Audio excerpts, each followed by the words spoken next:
जय सिया राम सभी को। अयोध्या कांड मास पारायण का 14वां विश्राम कल हो चुका था।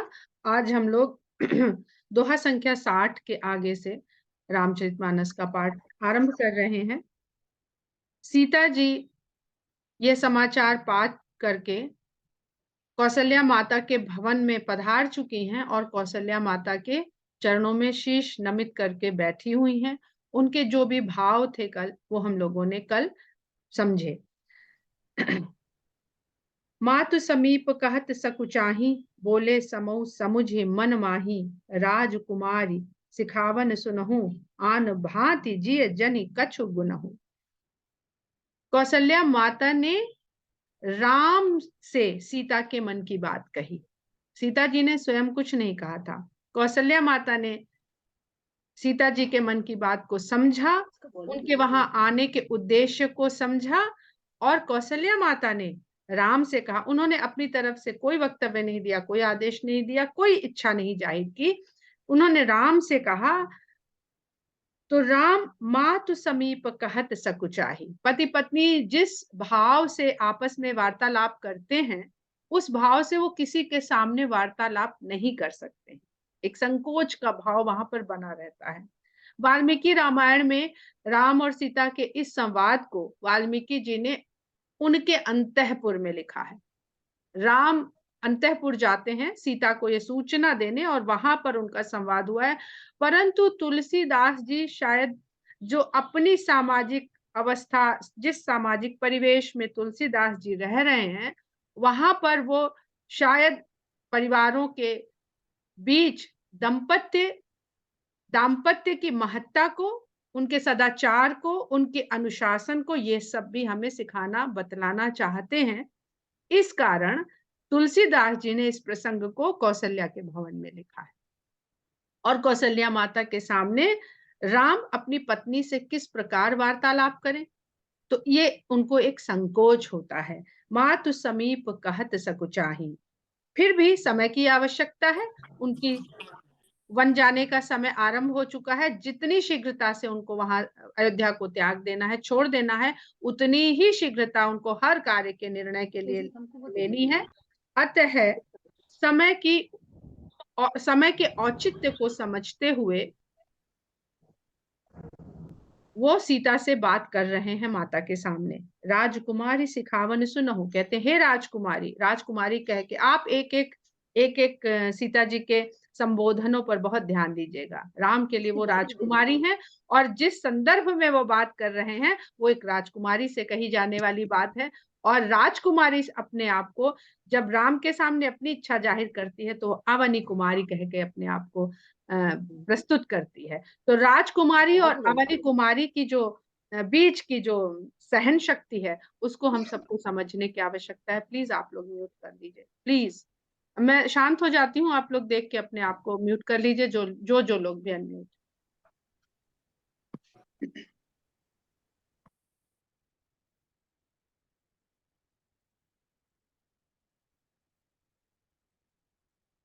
अनुराधा दीक्षित जी, आपका मुझे म्यूट करने का ऑप्शन नहीं मिल रहा है यहाँ से, तो आप ही इसको म्यूट कर सकती हैं। प्लीज अपने आप को म्यूट करिए। राजकुमारी सिखावन सुनहु। रामचंद्र जी सीता जी से कहते, हे राजकुमारी, मेरी सीख को सुनिए, और उसको सुन करके अपने मन में किसी और तरह से लेकर के कुछ और गुनने ना बैठ जाना। आन भांति जिय जनि कछु गुनहु, उसको किसी और रूप में मत ले लेना, और कुछ अपने ही मन से उसको ना समझने लगना। आपन मोर नीक जो चाहु, बचन हमार मानि ग्रह रहु। यदि अपना और मेरा दोनों का भला चाहती हो, दोनों अच्छी अवस्था में, नीकी अवस्था में रहे, तो मेरा वचन मानिए और घर में ही रहिए। आय सुमोर आसु सेवकाई, सब विधि भामिनी भवन भलाई। इससे आपके घर में रहने से मेरी आज्ञा का पालन भी होगा, और आज्ञा का खाली पालन नहीं होगा, सास की सेवा का अवसर मिलेगा, और सभी तरह से स्त्री का भवन में ही रहने से भला होता है। सब विधि भामिनी भवन भलाई। एहिते अधिक धर्म नहीं दूजा, सादर सास ससुर पद पूजा। पहले उन्होंने कह दिया कि कुछ और मत समझ लेना, आजकल पति अकेले जाते हैं बाहर तो स्त्रियों के मन में तरह तरह की शंकाएं उत्पन्न होने लगती। तो वो पहले ही कह दिया है कि आन भांति जिय जनि कछु गुनहु। कह रहे इससे बढ़कर और क्या धर्म है आपके लिए, कोई दूसरा धर्म ही नहीं है कि आप गृह में निवास करते हुए सास और ससुर की चरण सेवा करें, अर्थात उनका ध्यान रखें, उनके सेवा सत्कार में लगी रहें। जब जब मातु करी ही सुधि मोरी, अब उसके पीछे कितना सुंदर लॉजिक भी बता रहे हैं। जब जब मातु करी ही सुधि मोरी, हुई है ही प्रेम विकल मति भोरी। जब जब माता को मेरी याद आएगी, मेरी स्मृति उन्हें परेशान करेगी, भाव विभल कर देगी और वो व्याकुल हो जाएंगी। वही है ही प्रेम विकल मति भोरी। दुख में व्यक्ति की बुद्धि जो होती है भोली हो जाती है, उसे उचित अनुचित का बोध नहीं रह जाता है। तो कहते हैं, और जबकि राम जानते हैं उनकी माता बहुत बुद्धिमती हैं, इसीलिए उनका नाम कौशल्या है। कौशल्या भी है उनका नाम और कौशल्या भी है, दोनों के अलग अलग अर्थ हैं। कौशल राज की होने के कारण उनका नाम कौशल्या है और कुशल बुद्धिमती स्त्री होने के कारण उनका नाम कौशल्या है। तो जो माता कौशल्या है जिसने राम को ऐसे संस्कार दिए हैं, अभी हम लोगों ने राम और कौशल्या का वार्तालाप सुना, वहां पर राम कह रहे हैं कि जब मेरे प्रेम की व्याकुलता के कारण वो भोलेपन में पड़ जाएं, रोने कलपने लगे, व्याकुल होने लगे, तब तब तुम कही कथा पुरानी, सुंदरी समझायो मृदुबानी। तब तक तुम तब तक तुम तब तब तुम पुरानी अच्छी अच्छी स्मृतियों वाली बातें कह कह के अपनी मधुर वाणी से उनका दिल बहलाना।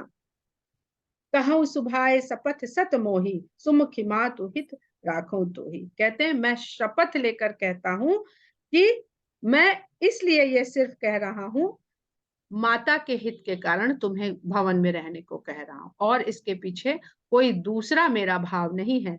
गुरु श्रुति सम्मत धर्म फल उपाय बिनहि कलेश, हठ बस सब संकट सहे, गालव नहुष नरेश।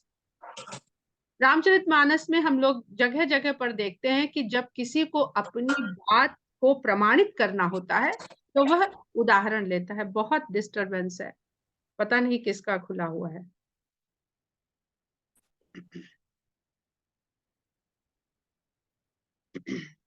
गुरु श्रुति अरे क्षमा करें, मेरा था सॉरी। आप क्षमा ना क्षमा मांगे करें। तो ज्यादा कृपा होगी आपकी। आप सिर्फ म्यूट कर लें और क्षमा ना मांगे प्लीज। जय सिया राम सबको।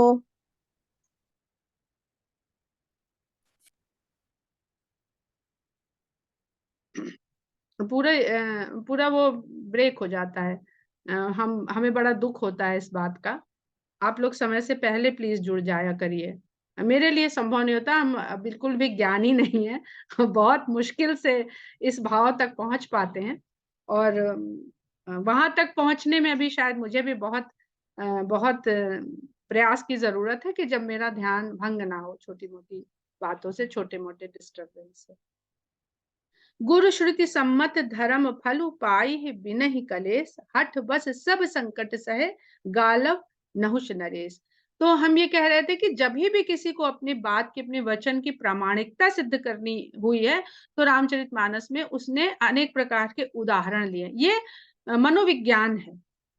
इस उदाहरणों के द्वारा हम किसी बात से कन्विंस हो जाते हैं। हमें चाहे खुद को समझाना हो तब भी हम अपने साथ भी यही, जब हम सेल्फ काउंसलिंग करते हैं, जब किसी दूसरे को समझाना हो तब भी हम यही करते हैं, या कोई दूसरा हमें समझा रहा हो तब भी वो यही करता है, तो हमें वो बात जल्दी से हमारे मन को, मस्तिष्क को, बुद्धि को एक्सेप्ट हो पाती है। तो कह रहे हैं कि गुरु श्रुति सम्मत धर्म फल उपाय बिनहि कलेश। जो वेदों के अनुसार और गुरु के कहे अनुसार अपने धर्म के आचरण को अपनाता है, करता है, तो वो बिना क्लेश के अपने धर्म पर स्थिर रह पाता है। अन्यथा जो हठ करते हैं वो सब संकट के वशीभूत हो जाते हैं, जैसे राजा गालव और राजा नहुष। ये जो कथाएं हैं इनका तुलसीदास जी ने सिर्फ उदाहरण के स्वरूप में जिक्र किया है। इन कथाओं का यहाँ पर उन्होंने विस्तृत विवरण कुछ भी नहीं दिया। अगर आपके मन में जिज्ञासा होती है कि ऐसा कौन सा संकट था जो हट के कारण राजा गालव और नहुष को प्राप्त हुआ, तो मैं ये कहना चाहूंगी आप लोग थोड़ा अध्ययन करिए, खोजिए, भागवत पुराण में ये सब कथाएं हैं, उनको पढ़िए और यहाँ पर आकर हम लोगों को भी बताइए कि ये क्या कथा थी। मैं पुनि करि प्रवान पितुबानी, बेग फिर अब सुन सुमुख सयानी। मैं पिता की वचनों को प्रमाणित करके, पूर्ण करके फिर से यहाँ आ जाऊंगा। वेग फिर अब सुन सुमुख सयानी, शीघ्र ही लौट करके हे सुंदर मुख वाली समझदार सयानी, सुमुख सयानी, तुम सुंदर भी हो और समझदार भी हो, तो हट करना तो बालक का काम है। तो पहले ही सयानी कह दिया कि हट मत करो, किसी से कोई काम करवाना हो उसको थोड़ी प्रशंसा कर दो, उसको थोड़ा आगे की तरफ बढ़ा दो, तो वो पीछे कदम नहीं लौटा पाएगा।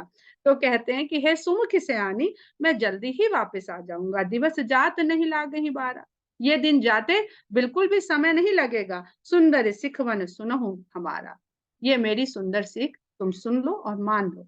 जो हट करहु प्रेम बस बामा, हट किस लिए किया जाता है? प्रेम के वशीभूत होकर। जो हट करहु प्रेम, वो किसी भी वस्तु से प्रेम हो सकता है, मनुष्य से हो सकता है, आपको अपने उद्देश्य से हो सकता है, किसी वस्तु से हो सकता है। तो जो हट करहु प्रेम बस बामा, तो तुम दुख पाओ परिणामा। उन्होंने बता दिया कि नहीं कहना मानोगी। पहले उनको ये ना कि वो जाके कहें कि हमें कहाँ ले आए और देख लो सब कुछ हो गया।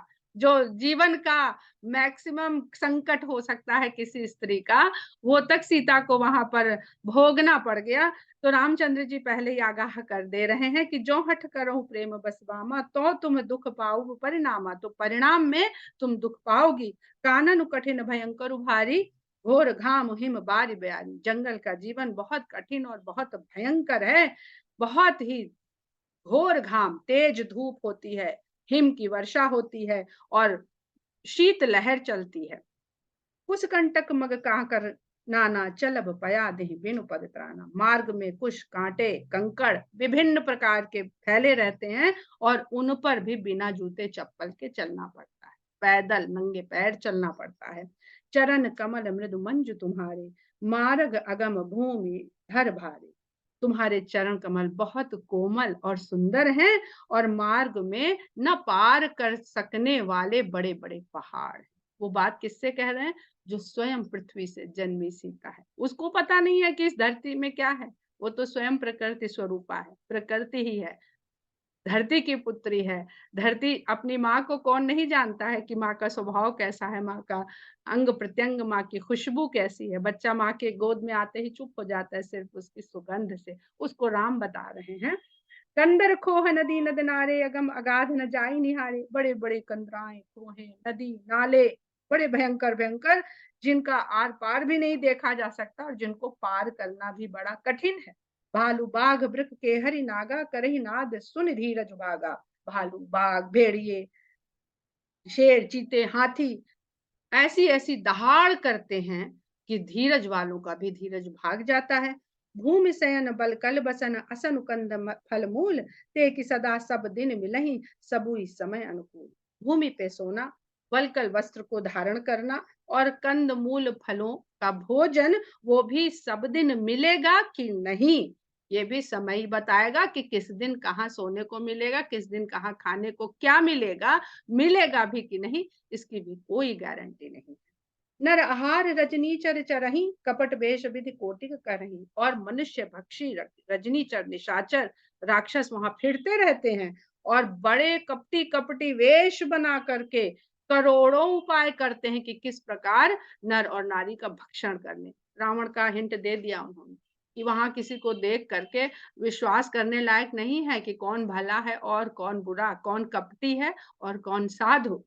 नर आहार रजनीचर करही, कपट बेश विधि कोटिक करही, लागई अति पहाड़ कर पानी, विपिन विपत नहीं जाई बखानी। कहते हैं पहाड़ का जो पानी है वो बहुत लगता है शरीर को। अरे वन की जो विपत्ति है उसका बखान करना संभव नहीं है, वहां जाके ही पता चलेगा। फिर भी उनको बता रहे हैं कि किस किस प्रकार के संकट वहां पर आपको मिलेंगे ही। ब्याल कराल बिहक बन घोरा, निश्चर निकर नारी नर चोरा, डरपहि धीर गहन सुधि आए, मृग लोचनी तुम भीर सुभाए। कहते हैं वन में अनेक बड़े बड़े भयानक सर्प रहते हैं, बिहग भयानक पक्षी रहते हैं। तुम्हारे जो तोता मैना पिक सुक सारिका जो तुमने महल में अपने रख रखे हैं, जिनकी मधुर मधुर वाणी से तुम अपना मन बहलाया करती हो, ये वहां मिलने वाले नहीं है। वहां भयानक भयानक पक्षी मिलेंगे, भयानक घनघोर सर्प भरे हुए हैं वन में, और उसके साथ साथ राक्षसों के झुंड जो नर और नारियों को चुराते फिरते हैं, किस लिए? भक्षण कर लेने के लिए। डरपहि धीर गहन सुधि आए। वन की बात याद करके तो धीर पुरुषों के भी मन डर जाते हैं। और हे मृगलोचनी, तुम तो स्वभाव से ही भीर हो। हंस गवनी तुम नहीं बन जोगी। हे हंस गामिनी, तुम वन में विचरण करने योग्य नहीं हो। सुने अपजस मोहि देई हैं ही लोगू। ऐसा सुनेंगे लोग तो मुझे अपयश होगा। अब देखिए, जो पुरुष है, जो पति है, वो किस प्रकार से उनको तैयार कर रहा है कि मायके वाले कहेंगे, अभी भी कहते हैं ना, अरे क्या सोच के मेरे बाप ने तुमसे ब्याह किया था, ये सोचा होता कि तुम्हारे यहाँ में बर्तन मांजने होंगे, हमारी शादी तो इतने बड़े डॉक्टर से की थी, कभी ना कर। है ना? ऐसे बोलती हैं औरतें, हम सब बोलते हैं। तो वही कह रहे हैं कि हमें अपयश मिलेगा कि क्या सोच के कि वाह, अयोध्या के नरेश राजा दशरथ का पुत्र है, मेरी तो पुत्री वहां महारानियों के सुख भोगेगी और मैं ले जाके तुम्हें जंगल में फिराता फिरूं, कष्टों में डाल दूं। तो मुझे तो पत्नी शायद अपने कष्ट को तो झेल ले, पति के अपयश का सुन के शायद मान ले। तो यह भी रामचंद्र जी इस तरह से भी बात कर रहे हैं। मानस सलिल सुधा प्रतिपाली, जियस की लवन पयोधि मराठी। कहते हैं, मानसरोवर के अमृत जैसे जल में विचरण करने वाली हंसिनी क्या खारे पानी के समुद्र में छोड़ी जा सकती है? वहां वो जी पाएगी? हम लोग ने बायोलॉजी में, जोलॉजी में खूब पढ़ा है हर उसके बारे में ना, जीव जंतु के बारे में कि कहाँ पाया जाता है खारे पानी का जलचर और है, नदियों का और है, तालाब का और है। तो बिल्कुल साइंटिफिक बात भी कह रहे हैं। वे तुम वहां पली हो पहले तो महल में जनकपुरी के, और फिर यहाँ अयोध्या के महल में, तो तुमको हम कैसे वन जैसे खारे समुद्र के, अथाह समुद्र में डाल दे जा करके। नवरसाल बन बिहरन सीला, सोह की कोकिल विपिन करीला।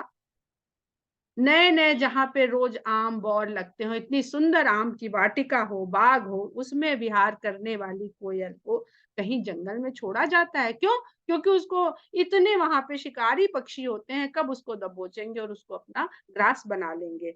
रहो भवन अस हृदय बचाए।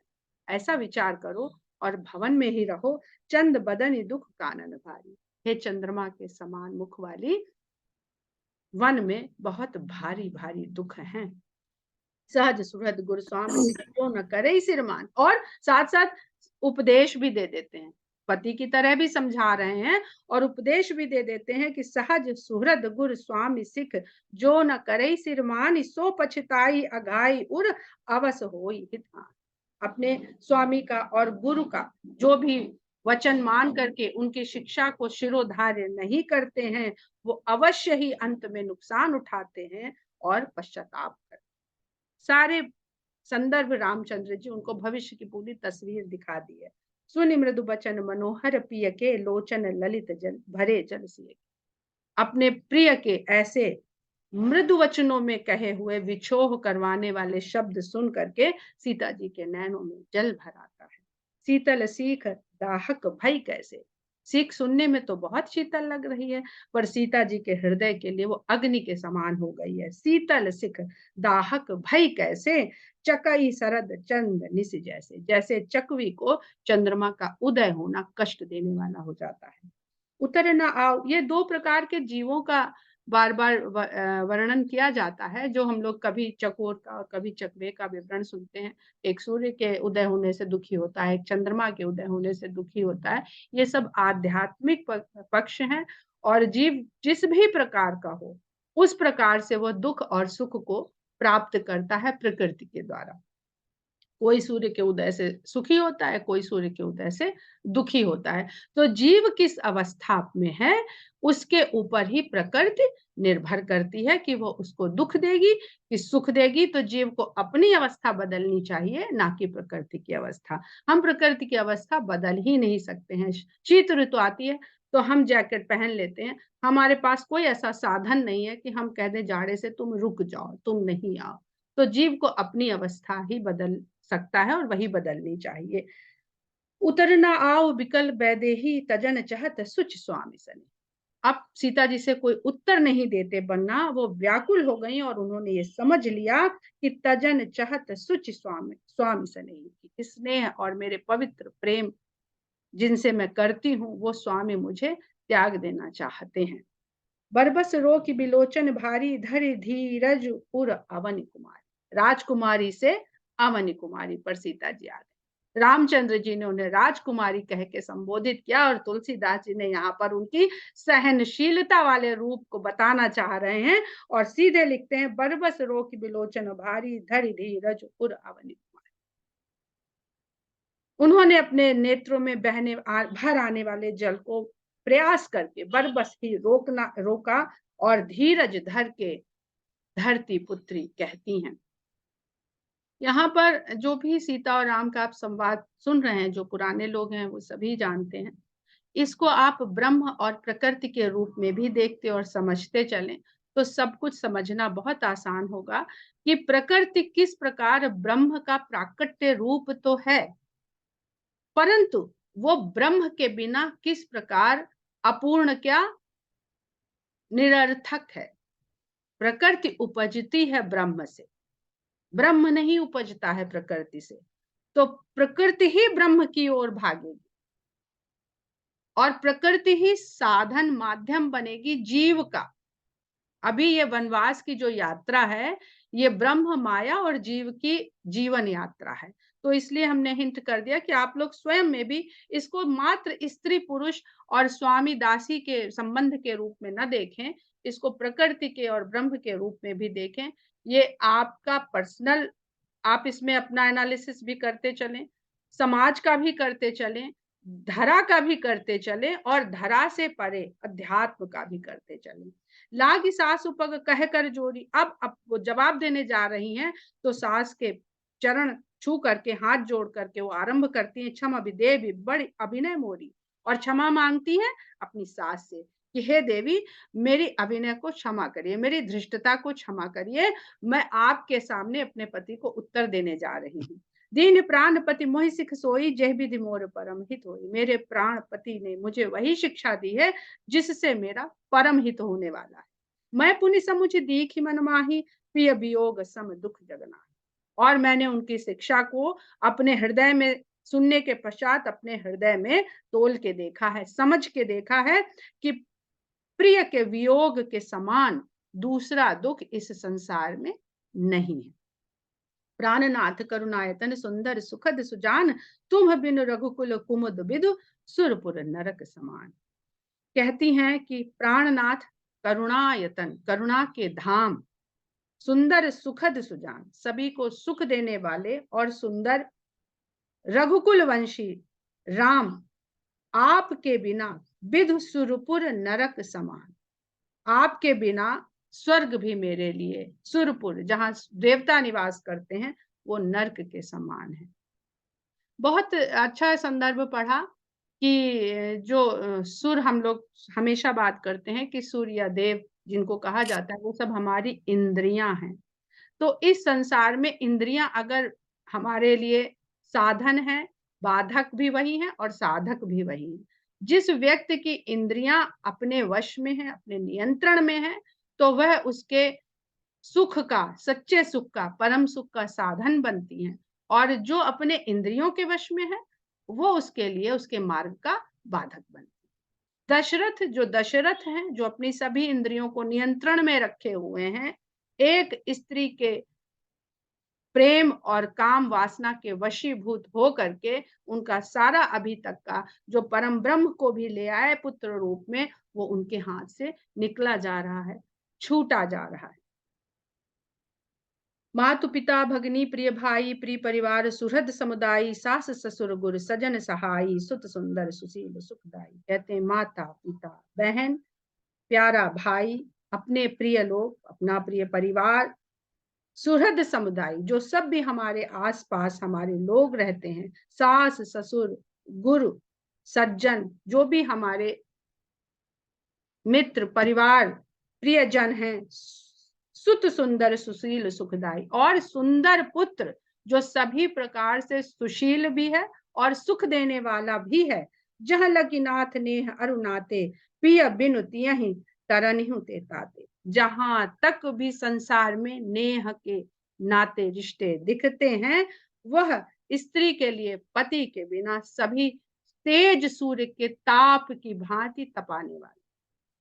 तो हमने पहले ही कह दिया था कि इसको सभी संदर्भ, जैसे आपका मन, कहते हैं ना निज मन मुकुर सुधार, जैसा आप अपने मन का भाव रखेंगे दर्पण का, वैसा ही प्रतिबिंब आपकी बुद्धि तक पहुंचेगा। मन का दर्पण सुधारिए, साफ कीजिए, और उस पर जो ये चित्र तुलसीदास जी बना रहे हैं अपनी सुंदर शब्दों से, अपनी भावनाओं से, वो आपके ही हृदय का जो मन का जो दर्पण है, वो जैसा आपका भाव होगा वैसा ही आपकी बुद्धि उसको लेगी। तो ये आपके ऊपर छोड़ते हैं कि आप इसको किस भावना से ले रहे हैं। तनु धनु धाम धरनीपुर राजू पति विहीन सब शोक समाज। तन धन धाम धरती नगर राज्य, ये सारा ही समाज शोक का समाज है, जिसके साथ उसका पति ना। भोग रोग सम भूषण भारू, सांसारिक भोग, महलों के नगरों के भोग रोग के समान। अब ये देखिए, यहाँ पर सीता जीव का भी प्रतिनिधित्व कर रही है। हमने पहले भी कहा है कि इसको स्त्री पुरुष से कतई मत लीजिए। जो भी प्रकृति रचित इस संसार में जीव है, सब स्त्री है। ये पहले भी हमने बताया, मीरा से जब कहा था कि पर पुरुषों के साथ बैठती है, नाचती गाती है, और उनको दरबार में बुला के इस पर उनसे प्रश्न किया गया कि तुम बहुत सारे पुरुषों के साथ उठती बैठती हो, नाचती हो, हमारी कुल की मर्यादा के साथ तुम खिलवाड़ कर रही हो। तो मीरा कहती है, कौन सा पुरुष? मैं तो केवल एक ही पुरुष को जानती हूँ, मेरे तो गिरधर गोपाल दूसरा न कोई। तो जिस संसार में जो पुरुष भी अपने आप को पुरुष समझ रहा है, वह भी स्त्री ही है, क्योंकि वह प्रकृति से उत्पन्न हुआ है। और यह शब्द वाल्मीकि रामायण में सीता ने राम को भी कह दी है कि क्या आप एक स्त्री हैं? क्योंकि राम यहाँ पर मनुज के समान नरलीला कर रहे हैं। तो राम जब नरलीला की तरह से बिहेव कर रहे हैं, सीता उनको स्त्री कह के ललकार देती है, तो और पुरुष अपने आप को कैसे पुरुष समझते हैं, ये सोचकर आश्चर्य होता है। तो कहती हैं कि भोग रोग सम, अब ये बातें हर जीव के लिए हैं, कि भोग रोग के समान, आभूषण भार के समान, जम जातना सरिस संसार, और इस संसार के जितने भी भोग हैं वो यम की यातनाओं के समान है। प्राणनाथ तुम बिनु जग माही, जब जीव अपने स्वामी भगवान से विरत हो जाता है, ये यहाँ पर वो भाव है, प्राणनाथ तुम बिनु जग माही, हे प्राणनाथ तुम्हारे बिना इस संसार में मोह कहूं सुखद कतहु कछु ना, मुझको कहीं भी कुछ भी सुख देने वाला नहीं। ऐसा भाव होना चाहिए हर जीव का, हर प्राणी का, ऐसा भाव होना चाहिए। जी बहुत सुंदर चौपाई है, जी अबिनु देह नदी बिनु बारी। अब यहाँ पर हम लोग इसकी जरूर चर्चा करेंगे, इस चौपाई की। आज समय नहीं रहा तो कल जरूर करेंगे कि जी अबिनु देह नदी बिनु बारी, तैसी अनाथ पुरुष बिनु नारी। ये पुरुष और नारी ब्रह्म और प्रकृति हैं। जिस प्रकार ब्रह्म के बिना प्रकृति कुछ नहीं है, उस प्रकार प्रकृति के बिना ब्रह्म का अस्तित्व मनुष्य के समक्ष कुछ भी नहीं। ब्रह्म का अस्तित्व ही समझ तब आता है जब वो प्रकृति रूप में जीव के सामने प्रकट होता है। यदि प्रकृति नहीं तो ब्रह्म नहीं।